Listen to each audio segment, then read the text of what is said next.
阿姜查提醒我们，佛陀只能指出修行的道路，却不能够替我们修行，因为真理是不能够用语言文字来说明或奉送的。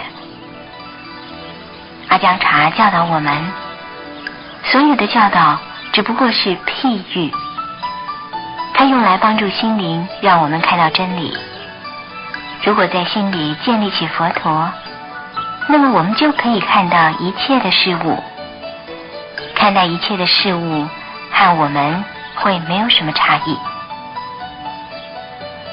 许多阿姜查自己用来教导的譬喻，是来自于他广泛的森林生活的经验。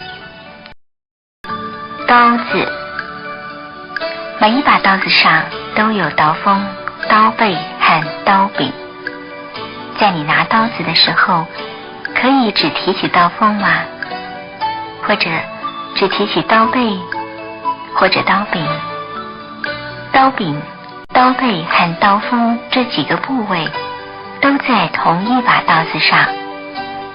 当你拿起刀子的时候，这三个部位同时地也被你拿起来。同样的道理，假如你拿起了善，恶必然也随之而来。人们一味地寻求善，试图抛弃恶，但是他们却没有学习非善和非恶。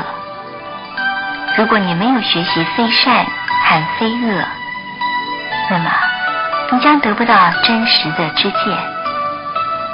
如果只取善，恶一样会跟着来；如果只取乐，苦同样随之而到。训练你的心，直到它超越善恶，那么那将是你修行完成的时候。